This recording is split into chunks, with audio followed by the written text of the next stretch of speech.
beautiful people, it's your boy Judeo and I'm back again with a new video. Today we're going to be checking out top 10 places to visit in Norway. This is going to be my first time checking this video out, but I think I'm going to love it because I've heard about the landscape in Norway. So yeah, it's from the Ryan Shirley channel. I'll put the link in the description in case you want to go check them out. Without wasting your time, let's get to it. What's up guys, my name is Ryan and I spent the last few summers exploring the beautiful country of Norway, it is. and I want to show you my favorite places. So here's my Norway top 10.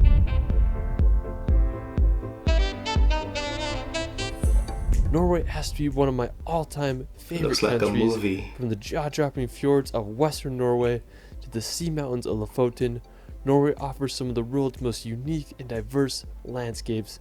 I just can't get enough of this country. Alright, let's start this video off on the magical island of Senya. Now Senya is located in northern Norway above the Arctic Circle, and it's Norway's second largest island. Senya may be one of the best places in the world to witness the Aurora Borealis. To get there, I flew into Tromsø and rented a car and made the 3-hour drive. The reason I wanted to go to Senya was because I wanted to hike to Segla. Anyways, I drove to this town called Fjordard and I got to the base of the hike. It was a surprisingly difficult hike, but eventually I made it to the top and I was just baffled by the view. Boy, the rock formation rose I'm never gonna do that. Hundreds of meters from the ocean. It was just like nothing I've ever seen before. Now I was just having an amazing time and I decided I wanted to spend the night on top of the mountain so I could see the northern lights. All I had was a blanket and I used my camera bag as a pillar, so I found this little mossy cliff ledge and I set up camp there and waited for the northern lights to show up. Around 11 p.m. I woke up to the Aurora Borealis above my head. I couldn't believe what I was seeing. They moved surprisingly fast, like snakes in the Arctic sky. And seeing those lights made me feel like a kid again, and it will forever be one of the most special nights of my life. Some nights you don't need to fall asleep to start dreaming. There are also other amazing places on the island of Senya. There's this place called Trotunga. It offers an incredible view of the sea mountains across the fjord. Alright, so after Senya, we're gonna head down south to the iconic Lofoten Islands. Like Senya, Lofoten is located in northern Norway, and even though it's in the Arctic Circle, it feels like you're on a tropical island. This is beautiful. See the beach sand, very white, clean, transparent, blue. I was lucky enough to go there about 2 summers ago, and I had an incredible journey road tripping through Lofoten. Our first pit stop was at this fishing village called Henningsvær to see the world's most scenic football field. When we got there, we sadly didn't have a soccer ball, but we had a good time playing on the field and enjoying the incredible views of Henningsvær. We kept on driving and made it to the iconic town of Rain. Now when you think of Norway, this is it. It has those red houses surrounded by massive sea mountains. In my opinion, I'd have to say that Rain is the most beautiful town in Lofoten. When I was planning my road trip to Norway, I remember seeing pictures of this place and I just couldn't believe it existed. Now, if you want to do an amazing hike, I'd recommend hiking to Cavalvika Beach. Landscape, it looks like you're watching a movie with graphics and VFX, all those things. See how beautiful it is. Now it's about a 4-kilometer trek and I promise it's worth it. When you get to the beach, you're going to be amazed by the landscape. It has mountains that reminded me of Switzerland, ocean that looks like the Caribbean, and it's as green as a tropical island. I just can't believe places like this exist, especially in the Arctic Circle. When we were there, we really wanted to get a good vantage point for the sunset, so we hiked up to this vantage point and I just got one of my all-time favorite shots. I mean, I just couldn't believe those colors. From the orange mountain to the green slope to the crystal blue sea, I can't think of a better place to watch the midnight sun. After Lofoten, we're gonna head to Saltstraumen to witness one of the world's largest whirlpools. So over 110 billion gallons of water pass through this 3-kilometer straight every 6 hours, making for one of the strongest currents in the world. Now water speeds can reach over 37 kilometers. One of the coolest features of Saltstraumen is the whirlpools that the changing tides make. Now, while they aren't the whirlpools you'd imagine in movies like Pirates of the Caribbean, these whirlpools can get over 33 feet in diameter with a depth of over 16 feet. You can take a boat ride through the current, or you can witness the whirlpools from the bridge above. As for me, I'm going to stay as far away from that water as possible. After the whirlpools, we're going to take a drive to one of Norway's most famous routes, the Atlantic Ocean Road. This 8.3 kilometer kilometer road runs across an archipelago of islands as it connects the islands of Averroy to the Romsdal Peninsula. The Atlantic Ocean Road was completed in 1989 and cost 122 million Norwegian krone to make. It's made up of 8 bridges and 4 resting places. The route is an impressive feat of engineering and it won the Norwegian Construction of the Century Award. So if you decide to go on a Norway road trip, you have to take a drive on the Atlantic Ocean Road. While we're still on the topic of roads, if you drive just 2 hours south, you'll reach Look at this. another one of Norway's most it famous just gets routes, better. Trolltonga.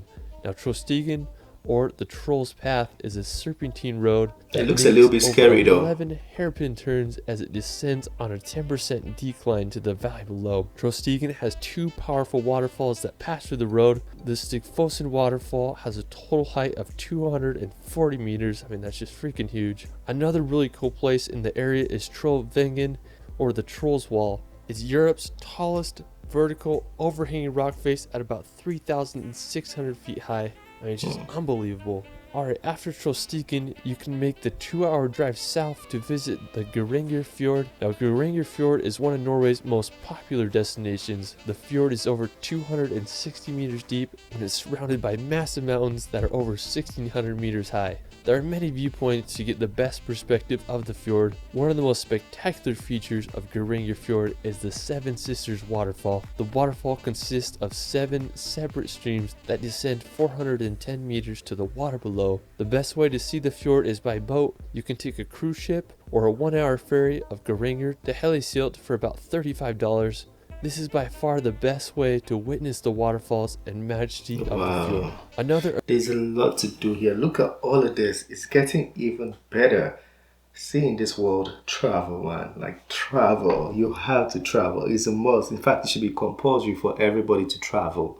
Look at this. Amazing nearby destination is Lysibotin. The lake is about a 2-hour drive from Goringer. Now, Lysibotin is home to some of the most beautiful lake water. It has a unique turquoise hue with incredible backdrop of the mountains. While Lysibotin is stunning, it looks like cartoon graphics. Had its fair If share I saw a of picture, I wouldn't believe over it. the last few centuries. In 1905, a massive rock from the Rumnefjell mountain came loose and fell 500 meters where it hit the water, and it caused a 40-meter tidal wave that wiped out a small village completely off the map and killed many others. Despite the tragic history, Lysibotin is a place you gotta visit. It's hard to beat the beauty of this Norwegian lake. After Lysibotin, we're going to head to the iconic Trolltonga. Now, Trolltonga is possibly the most famous rock formation in Norway as it shoots over 2,000 feet from the lake below. Trolltonga is definitely one of the hardest hikes you'll ever do. It's a 28-kilometer round-trip trek that takes anywhere from 8 to 12 hours to do, so make sure you give yourself plenty of time. You can start the hike at the main trailhead and hike in 14 kilometers in to reach the famous Trolltonga rock. If you go between June 1st and September 30th, you don't need a tour guide, but if you go in the winter months, you definitely need one because it is a little sketch. While it is a strenuous hike, it offers some of the best views in Norway. After Trolltonga, we're going to head over to Lysibotin to drive down Norway's craziest road. Now, Lysibotin is a small village that's about a 6-hour drive from Oslo. Now, what I think is so scenic about Lysibotin is the road that leads down to it. It consists of 27 hairpin turns that descend down the fjord to the village below. When you're at the bottom, you're going to be amazed by the surrounding walls of the fjord. If you're down for a hike, you can trek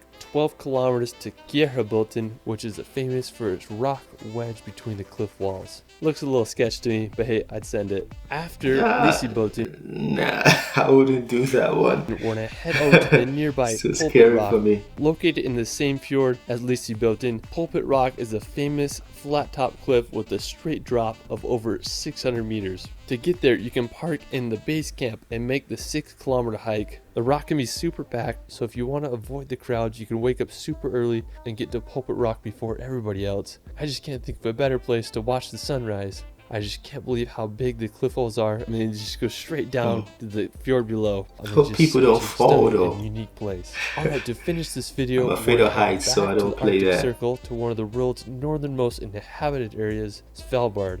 Now, Svalbard is located right between the North Pole and Norway.